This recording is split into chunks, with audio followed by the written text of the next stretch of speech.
Há quase 2000 anos, o Messias veio a esse mundo, revelar o Pai, ensinar a verdade e trazer a salvação. O mundo que jazia em trevas e maldade agora via a luz da salvação, resplandecer na vinda do Messias, a luz que veio desfazer as obras das trevas.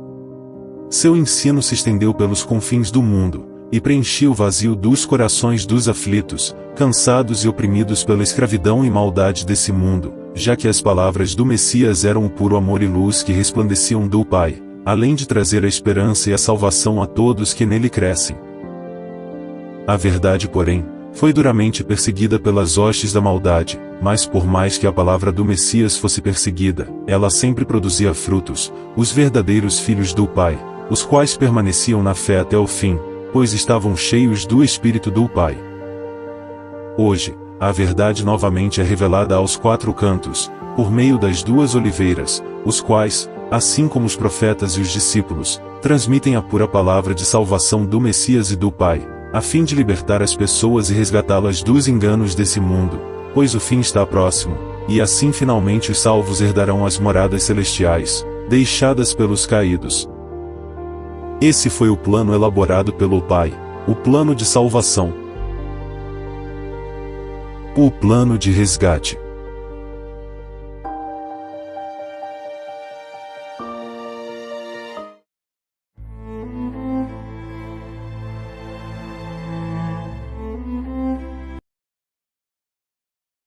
No princípio era o Verbo, e o Verbo estava com o Pai, e o Verbo era o Pai. Ele estava no princípio com o Pai. Todas as coisas foram feitas por ele, e sem ele nada do que foi feito se fez. Nele estava a vida, e a vida era a luz dos homens. E a luz resplandece nas trevas, e as trevas não a compreenderam. No princípio o Pai estava só em seu reino, até que ele decide ter filhos, formar uma família. Foi então que pegando o pó da terra começa a molda um ser, a sua imagem e semelhança, e soprando em suas narinas o sopro de vida dá vida a ele. Assim nasce seu primeiro filho, o Messias. O Pai então conta a seu filho seu plano de criar uma família, bem como um reino eterno, uma morada para todos os seus filhos, os quais viveriam durante toda a eternidade ao seu lado, em plena felicidade, companhia, amor e união. Foi então que o Pai, juntamente com o Messias, começa a criação de seu reino perfeito, onde o Messias o acompanhava em tudo. O Pai explicava ao Messias como formava um filho, e como lhe soprava a vida, e assim o Messias presenciou o Pai na criação de 1,5 bilhão de filhos, os chamados anjos, seus irmãos.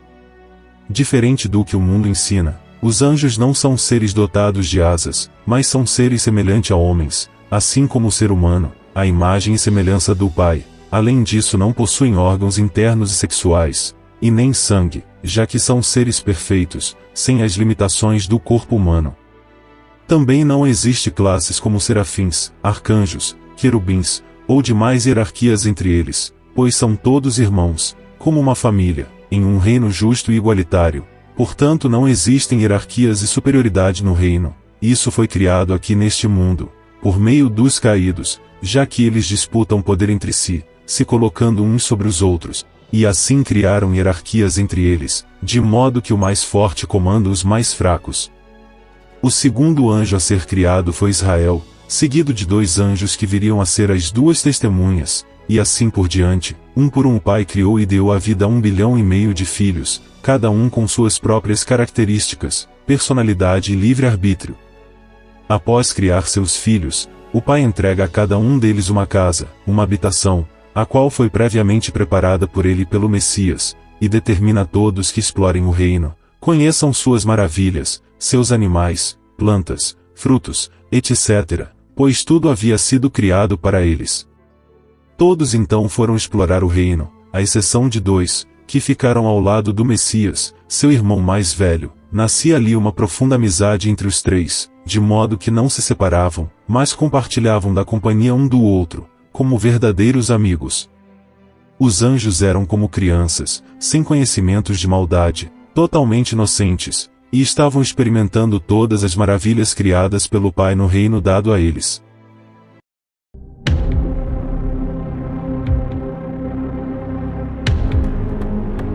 Ao passo que os anjos iam descobrindo o reino, todos se maravilhavam com sua grandeza e perfeição, mas um em especial começava a se questionar sobre os padrões do reino. Este era Israel, o segundo após a criação do Messias. Para ele o reino não estava perfeito, faltava algo, e então começou a imaginar determinadas coisas, segundo sua perspectiva, a exemplo, uma flor em outra tonalidade.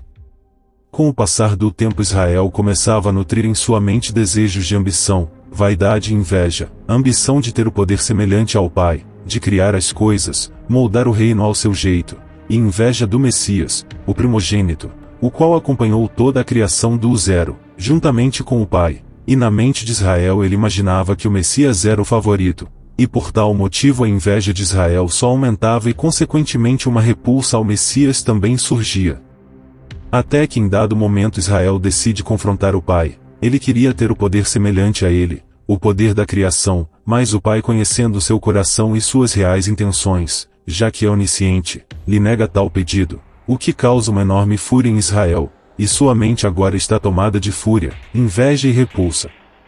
O Pai em sua onisciência já sabia o que iria ocorrer, e por isso decide deixar o reino para criar um novo, uma extensão do reino, este mundo, e enquanto o Pai aqui estava, juntamente com o Messias, criando todas as coisas, Israel se aproveitou da ausência do Pai para percorrer todo o reino, a fim de corromper a mente de seus irmãos. Ele queria convencer a todos a se unirem a ele e se contrapor ao Pai, a fim de criar um reino onde ele seria o governante, e assim, ele ia de habitação em habitação no reino, a fim de manipular os anjos a uma grande rebelião contra o Pai e o Messias.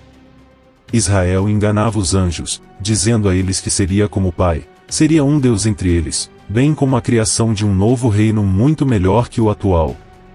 E assim como o Messias tinha seus dois amigos inseparáveis, que viriam a ser as duas testemunhas, os quais testemunhavam tudo o que estava acontecendo, Israel também conseguiu a simpatia de dois anjos, são eles Azazel e Ismael, ambos se convenceram com os ideais de Israel e juntos percorreram o reino e conseguiram corromper 1/3 dos anjos, ou seja, 500 milhões. Uma das testemunhas, vendo os atos de Israel, decide correr até o Messias, a fim de alertá-lo acerca da corrupção que estava se alastrando no reino. Os anjos que se uniram a Israel instauraram uma grande rebelião no reino, a ponto de tomarem e cercarem parte do reino, permitindo somente a entrada daqueles que se aliassem a Israel. É por isso que nesse mundo vemos a divisão entre as nações, por meio de fronteiras, muros, política e cultura, pois Israel fizera o mesmo no reino, dividindo em uma parte, tomada para seus aliados, e só permitindo a entrada daqueles que se unissem a ele. Tanto o Messias como as duas testemunhas estavam a par de tudo o que estava acontecendo, e foram avisar o Pai sobre o caos que estava imperando no reino, mas o Pai já sabia de tudo o que estava ocorrendo, bem como o mal que estava tomando conta das mentes de seus filhos. Eis então que o Pai, juntamente com o Messias, elabora um plano, a fim de resgatar a paz no reino.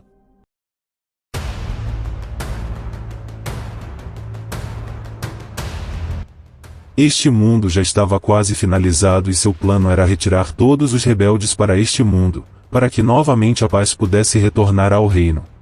Este mundo foi formado abaixo das águas primordiais do reino, como no fundo do oceano, onde o Pai separou as águas da terra, através do firmamento, uma barreira que separaria o reino deste mundo, como também prenderia os caídos aqui. Podemos ver muitas referências a esta barreira em mídias, bem como as tentativas dos caídos de atravessarem essa barreira e assim terem acesso ao reino.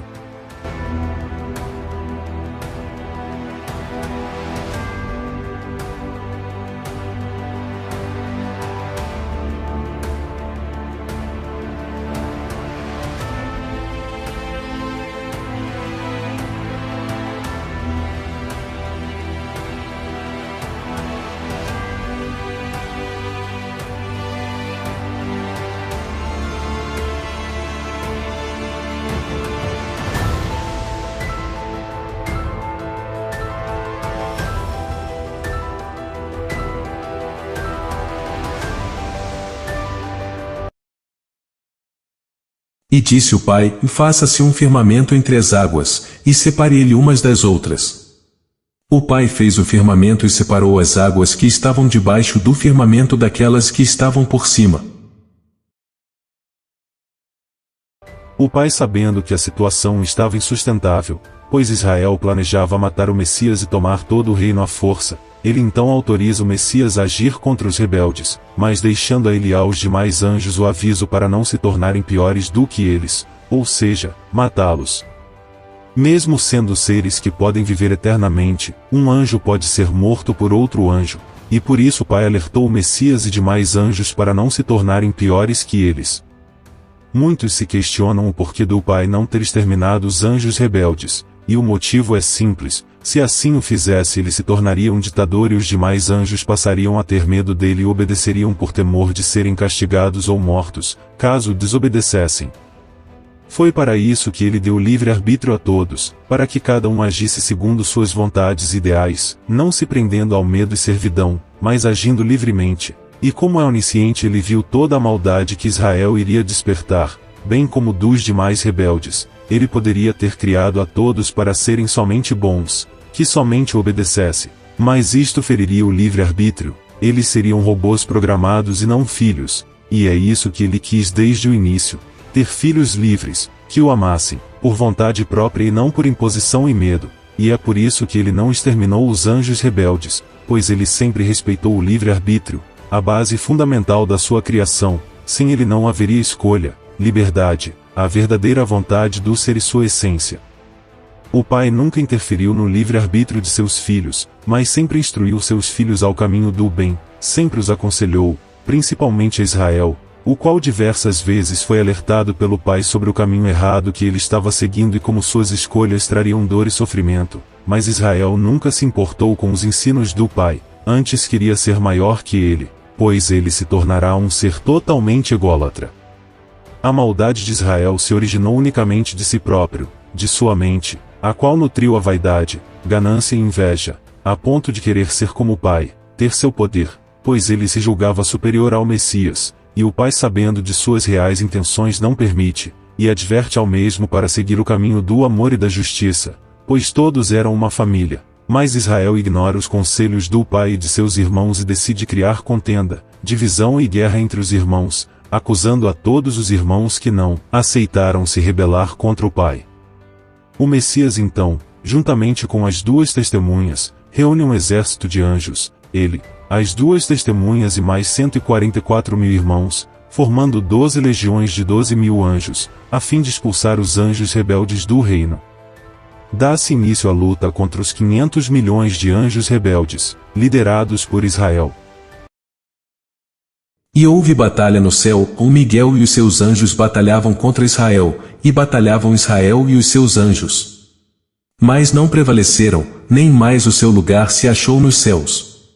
E foi precipitado o grande dragão, a antiga serpente, chamado o Diabo, e Satanás, que engana todo o mundo, ele foi precipitado na terra, e os seus anjos foram lançados com ele. E ouvi uma grande voz no céu, que dizia: agora é chegada a salvação, e a força, e o reino do nosso Pai, e o poder do seu Messias, porque já o acusador de nossos irmãos é derrubado, o qual diante do nosso Pai os acusava de dia e de noite. O Messias e seu exército cercam todo o reino, conseguem vencer e jogar Israel e todos os rebeldes para este mundo. Mesmo estando em número maior, os caídos estavam fracos, devido a toda a maldade que os havia tomado e corrompido, e foram facilmente cercados e derrotados pelo Messias e seu exército, e assim foi restabelecida a paz no reino. E quanto aos caídos, agora estariam presos aqui, sem a possibilidade de retornarem ao reino e furiosos por terem sido expulsos do mesmo.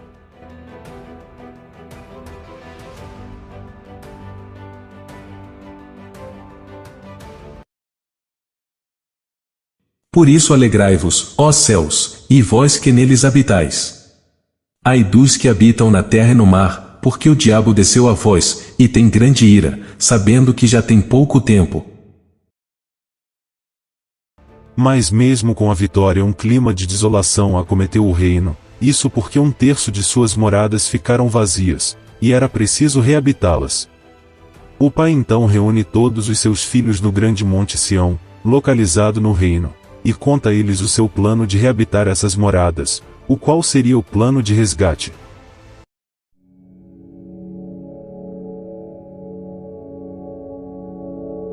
O O plano do pai era criar novos filhos, mas isto não poderia ser feito no reino, já que os que ali estavam já tinham conhecimento do que era mal. Eles presenciaram as ações de maldade de Israel e demais anjos, foram seduzidos por eles, mas escolheram segundo seu livre-arbítrio a seguir o caminho do amor, obedecendo o pai e se mantendo como irmãos, ao passo que os rebeldes escolheram o caminho da maldade, serem soberbos, dominantes e gananciosos, desobedecendo o pai e se separando da família e querendo tomar o reino à força.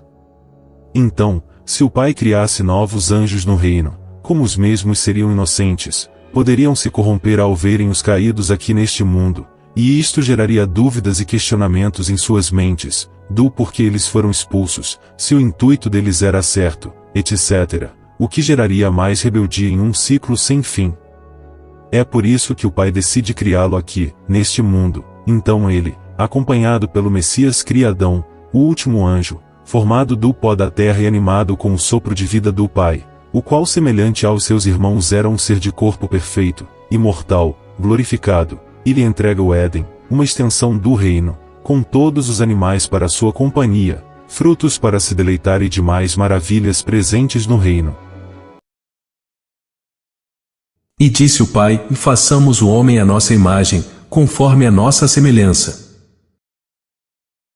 O pai, assim como fizera antes com seus filhos, determina Adão percorrer e conhecer sua morada, mas deixando um único aviso, para não comer do fruto do conhecimento do bem e mal, caso contrário morreria. Além disso, o pai encarregou as duas testemunhas de auxiliar e ensinar Adão acerca das seduções dos caídos, de modo que Adão, ensinado pelos dois anjos, não se deixava enganar pelos caídos. Tanto o pai como o Messias, as duas testemunhas e demais anjos sempre viam conversar com Adão, e sempre o alertavam para não se deixar seduzir pelos caídos que aqui estavam, pois estes sempre viam seduzir Adão a desobedecer ao pai, assim como fizeram no reino. Israel e os demais caídos sempre planejavam um jeito de seduzir Adão, até ao ponto de Azazel se transfigurar como outro ser, de longos cabelos, aparência afeminada e traços delicados, a chamada Lilith, o qual se apresentou a Adão como sendo uma nova criatura do pai, sua companheira, a princípio deixando Adão confuso, mas ele não se deixou enganar, e clamando ao pai, este envia as duas testemunhas, os quais subjugam Azazel e revelam a Adão quem realmente era Lilith, e advertindo Adão para não se deixar enganar pelos caídos, pois são cheios de truques.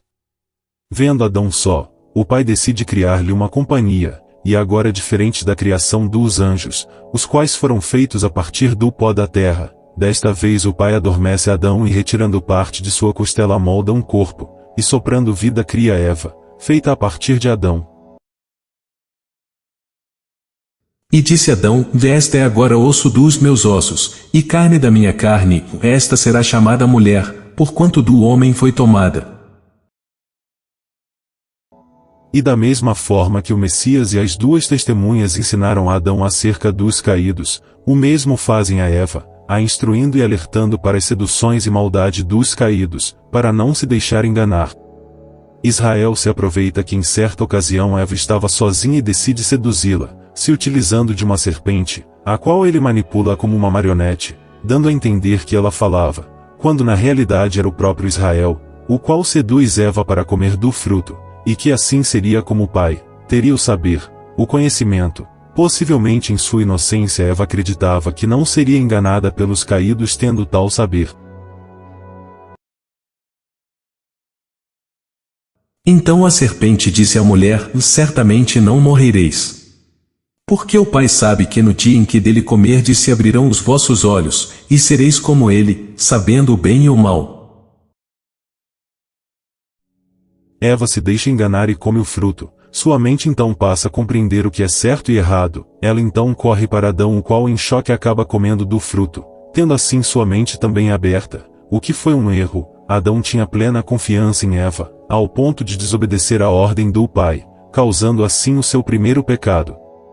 O fruto não os tornou mal, como muitos imaginam, somente os fez ter discernimento do que é certo e errado, tanto que ambos tentaram se esconder do pai, pois sua mente passou a saber o que era vergonha e culpa, devido à desobediência que causaram, bem como demais sentimentos e emoções. Foi por isso que Israel disse a Eva que sereis como o pai, pois teriam o conhecimento do que é mal e bom, O Pai tem tal conhecimento, ele sabe o que é o mal, somente não o pratica e nem procede dele mal algum, pois ele sabe através da sua infinita sabedoria que o caminho do mal só leva à destruição, divisão e pecado, o que é totalmente oposto à sua natureza e de seu reino perfeito. E como o Pai os havia alertado, que caso comessem do fruto morreriam, essa morte foi uma morte espiritual, seus corpos que antes eram de anjos, espiritual, perfeito e glorificado, deu lugar a um corpo físico carnal, com órgãos, os quais necessitavam comer, respirar, bem como era susceptível a dores, emoções e sensações físicas, e por fim a morte do corpo, surgindo assim o ser humano, descendente de anjo mas renascido em pecado através da carne. Portanto, como por um homem entrou o pecado no mundo, e pelo pecado a morte, assim também a morte passou a todos os homens por isso que todos pecaram. E como haviam desobedecido ao Pai logo não podiam estar em sua presença, já que o pecado e o corpo carnal não podem participar do reino, pois são de naturezas opostas, eram um corpo mortal, no novo mundo a morte era necessária, já que o reino de pecado e opressão dos caídos, não poderia ser eterno, caso contrário os seres humanos não dariam valor à vida, não buscariam o Pai e seu reino, mas viveriam eternamente aqui praticando o pecado e satisfazendo os desejos dos caídos. Eis que o homem é como um de nós, sabendo o bem e o mal, ora, para que não estenda a sua mão, e tome também da árvore da vida, e coma e viva eternamente. O Éden foi tomado, e não puderam mais ver os anjos, o Messias e nem o Pai, pois agora sua natureza era totalmente oposta, ficando preso com os demais caídos nessa dimensão material e restando apenas a comunicação com o Pai somente pelo entendimento. O mundo que antes era perfeito agora se tornou um mundo físico e carnal, tudo se modificou, tudo passou a ser físico, as plantas, animais, frutos, bem como o surgimento da noite, o frio, calor, dor, sensações, etc. E todo este mundo agora material foi entregue a Israel e seus anjos durante 6.000 anos, para que pudesse criar seu tão sonhado reino, o qual não pôde ser concretizado no reino celestial. Israel e os demais anjos festejaram a vitória que tiveram, pois haviam conseguido enganar Adão e Eva, os levando a desobedecerem ao Pai, assim como fizeram no reino com os caídos rebeldes. Tamanha foi a comemoração que todos os caídos fizeram um enorme bacanal, e como tinham desprezo pela criação do Pai, eles mataram vários animais, pois sentiam prazer ao ver sangue derramado, bem como vidas sendo tiradas, assim quando viram Adão e Eva perdendo toda a sua glória e se tornando seres inferiores. Azazel despedaça vários animais, e se cobre com eles, coloca uma cabeça de bode, pernas, se tornando uma figura grotesca. Esta figura ficou conhecida como Bafomede, que é o próprio Azazel quando se ornou com pedaços de animais. O novo reino despertava o fascínio de Israel, a sensação de poder matar os animais, derramar sangue, o sofrimento, a dor, e até pelos órgãos sexuais, que tantos animais, Adão e Eva passaram a ter, cativou a mente perversa de Israel, tanto que o mesmo simulou o ato sexual com Azazel, através de um tipo de obelisco, uma forma de zombar do método de procriação. Veja que há muita representação de obeliscos em diversas culturas antigas.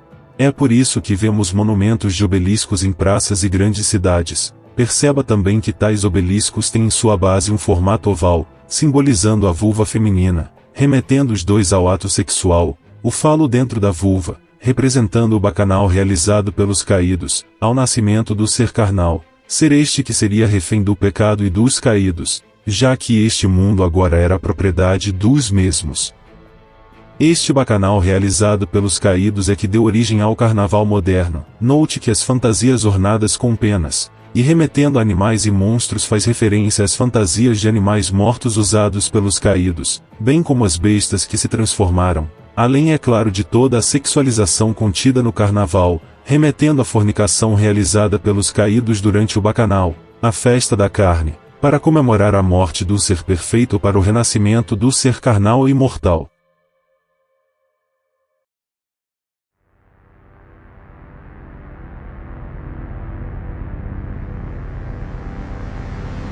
O Pai então se reúne com todos os seus filhos no reino, e diz a todos a forma com que Israel criaria seu reino nesse mundo, durante os 6 dias, os 6.000 anos terrestres. Um dia no reino é equivalente a 1.000 anos neste mundo físico, portanto, seriam 6.000 anos de existência deste mundo, bem como o tempo entregue a Israel e demais caídos que aqui estão. Esses 6 dias se referem aos 7 dias que há no reino, a semana, onde durante 6 dias os anjos percorrem o reino, se divertem, permanecem em suas habitações, etc. Mas no 7º dia é o dia de reunião, o dia em que todos se reúnem com o Pai, o dia de descanso, assim como uma reunião de família, a fim de compartilharem com Ele a sua presença e vivência no reino. Esse é o dia de descanso, pois o Pai criou o mundo em 6 dias e descansará no 7º. Na Bíblia é ensinado que o Pai criou o mundo em 6 dias e descansou no 7º, mas na verdade essa passagem se refere a Ele estar trabalhando durante estes 6.000 anos, protegendo e guiando seus filhos aqui, e somente descansará no 7º dia, onde todo o pecado desse mundo será extirpado e assim o Pai finalmente completará seu reino perfeito, com os salvos que se reunirão a seus irmãos no reino. Assim durante esses 6.000 anos o mundo seria dos caídos, eles poderiam fazer o que quisessem, mas no 7º dia ele voltaria ao Pai, e o Messias viria tomar todos os salvos, para que se reunissem ao Pai durante o milênio, ou 7º dia, o dia da reunião. Este é o real significado do Apocalipse, o retorno do Messias. Mas até que o mundo retornasse ao Pai ele avisou a todos que enviaria vários de seus filhos que ali estavam, para alertar os filhos de Adão, a humanidade, e prontamente todos os anjos se ofereceram, pois no seu amor queriam ensinar e trazer para o reino com eles seus irmãos mais novos, que nasceriam neste mundo. Dá-se início então ao plano de resgate, o plano para resgatar os irmãos mais novos, para habitar as moradas vazias no reino. E como no início Israel e seus anjos seduziram todos os anjos e Adão para desobedecer ao Pai a seguir o caminho da perdição, agora são os anjos do Pai que irão ensinar à humanidade o caminho do Pai, a salvação. E durante esses 6.000 anos o Pai enviaria 24 profetas, o Messias, os discípulos, as 2 testemunhas e os 144.000, todos anjos escolhidos que viriam a esse mundo como seres humanos, nascidos de mulher, para ensinar a verdade à humanidade. E ao fim desses 6.000 anos o Messias retornará para levar todos os que renegaram aos ideais dos caídos e aceitaram o Pai, completando assim os 500 milhões de salvos, para herdarem as moradas vazias deixadas pelos rebeldes. A partir da desobediência de Adão todo este mundo passou a ser um mundo físico e carnal, em dimensão oposta ao reino espiritual do Pai, e tudo aqui foi entregue a Israel e demais caídos, portanto, tudo pertence a eles, até o ser humano, assim como ele mesmo afirmou ao Messias quando esteve no deserto e foi tentado por ele, oferecendo todos os reinos e poderio deste mundo em troca de adorá-lo. E o diabo, levando-o a um alto monte, mostrou-lhe num momento de tempo todos os reinos do mundo. E disse-lhe o diabo: dar-te-ei a ti todo este poder e a sua glória, porque a mim me foi entregue, e dou-o a quem quero. O império que Israel sonhava em construir no reino, se colocando no lugar do Pai, ele o fará aqui neste mundo. Foi para este propósito que o Pai havia criado este mundo, pois sabia que parte dos anjos se rebelaria, almejaria poder e sobrepujar os demais irmãos. E como não podia eliminá-los, ele os expulsou para este mundo, para que aqui construíssem seu reino e assim os demais anjos, bem como os salvos, pudessem testemunhar os reais intentos da mente perversa dos rebeldes, bem como suas ações de pecado e morte. Se o Pai tivesse eliminado os rebeldes se tornaria um tirano, ferindo o livre-arbítrio, seus filhos teriam temor por ele, e isso vai contra seus princípios, então era preciso permitir a desobediência deles nesse mundo, a fim de servir de testemunho contra seus atos e assim comprovar que somente o caminho do amor do Pai pode criar um reino perfeito e não um reino opressivo, mau e pecador imaginado por Israel. O Pai, sendo detentor de toda a sabedoria, amor e perfeição, havia calculado o plano perfeito para que seu reino subsistisse eternamente em amor, justiça, fraternidade e paz, sem mais nenhum tipo de dúvida ou questionamento, tudo sem imposição ou opressão, mas na livre e espontânea vontade de cada um de seus filhos que o amam. Assim se inicia o plano de resgate. Todo aquele que nascer neste mundo terá a sua livre escolha o bem, através do Pai, ou o mal através dos caídos, segundo seu livre-arbítrio, nascendo como seres inocentes, assim como os anjos no início, mas desta vez como seres carnais, com conhecimento do bem e mal, cabendo a ele escolher qual dos caminhos seguirá. Mas com a promessa do Pai de sempre enviar seus filhos a este mundo, para ensinar, despertar e guiar as pessoas, a fim de herdarem as moradas eternas em seu reino.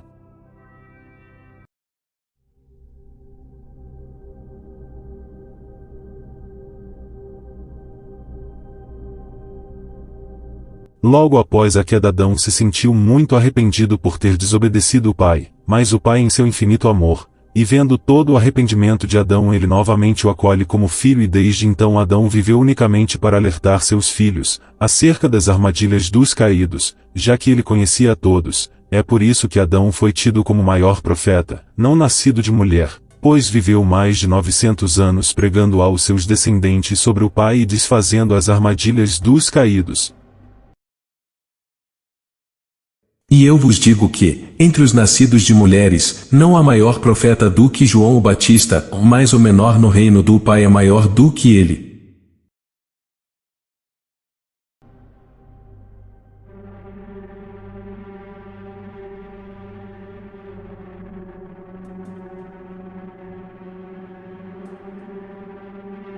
Adão e Eva a princípio tiveram 2 filhos, Caim e Abel, e Adão sempre instruía seus filhos aos ensinamentos do Pai, mas Caim, assim como Israel, que nutria inveja do Messias, também nutria inveja de seu irmão Abel, pois julgava que o mesmo era o preferido, até que certo dia Abel, após sua colheita de frutos da terra, faz um agradecimento ao Pai, pelo alimento que havia colhido. Caim, entretanto, tinha um coração que tendia ao mal. Israel percebe isso e seduz Caim a matar um cordeiro e oferecer ao Pai. E assim Caim o faz, ele toma uma ovelha de seu irmão Abel, a mata e queima, oferecendo ao Pai.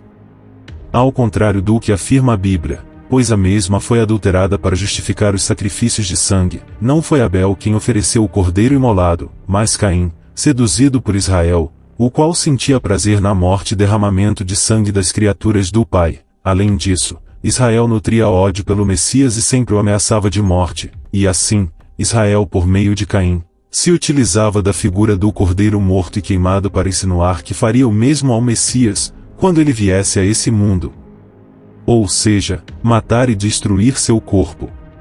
O sacrifício de animais foi instaurado por Israel, é por isso que tal sacrifício estava sempre presente nas religiões antigas, uma forma de sempre ameaçar o Messias, através dos constantes sacrifícios de animais, e demonstrar fidelidade a Israel. A atitude de Caim não era agradável ao Pai, já que a morte dos animais foi introduzida pelos caídos. Além disso, Caim estava sendo seduzido pela maldade de Israel e mesmo sendo alertado por Adão para seguir pelo caminho do Pai, o bem e o amor, bem como se converter de seus maus pensamentos. Caim não ouviu seu pai, assim como Israel, que renegou os ensinos do Pai e se entregou ao mal e pecado, e sentindo ódio pelo Messias a ponto de querer matá-lo, Caim seguiu os mesmos passos e, nutrindo ódio por seu próprio irmão, acabou matando Abel, cometendo o primeiro assassinato, satisfazendo os desejos de Israel, o mesmo desejo que Israel tinha em matar o seu irmão, o Messias. Por que tiraste? E por que descaiu o teu semblante? Se bem fizeres, não é certo que serás aceito? E se não fizeres bem, o pecado jaz à porta.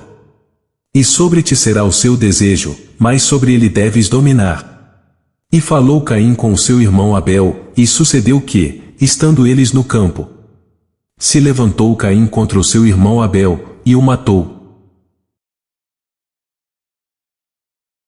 Adão teve vários outros filhos, aos quais sempre instruía aos caminhos do Pai, bem como os alertava a respeito da perversidade e pecado dos caídos. Destes filhos nasceram todos os povos da terra, da mesma forma Caim, o qual, segundo o relato bíblico, recebeu uma marca na carne. Marca está na realidade que não foi dada pelo pai, mas sim pelo próprio Israel, já que Caim era segundo seu coração, e Israel queria garantir que sua linhagem se multiplicasse. Assim, na mente maligna de Israel, ele pensava que, como o pai tem seus filhos escolhidos, assim ele também teria seu povo escolhido, mas que, diferente dos filhos do pai que seguem pelo caminho do amor e luz, os seus seguiriam pelo caminho da maldade e pecado, assim como Caim. Os filhos de Adão foram se multiplicando, dando origem às primeiras civilizações e povos sobre a terra, dando início então o reino de escravidão e pecado de Israel e seus anjos. O inimigo ia permitir que vocês ocupassem nossos lugares vagos no reino dele. A criação de vocês foi um grande tapa na nossa cara. Mas meu mestre também compreendeu que se ele pudesse fazer o homem desobedecer o Criador, então o destino dele espelharia o nosso. E vocês não decepcionaram. Então apareceu o joio no meio do trigo. Naquele momento o espírito se tornou matéria, a cara se tornou um receptáculo. A vontade própria e a busca pelo eu começaram a desejar o pecado e a impureza. E o homem, criado para ser rei sobre a natureza, tornou-se um escravo, um mestre, conquistado e acorrentado. E o pecado trouxe a ele e seus descendentes até nós. E aí começamos nossa missão eterna: destruir vocês. Ele fez vocês à imagem dele, mas nós refizemos vocês à nossa imagem.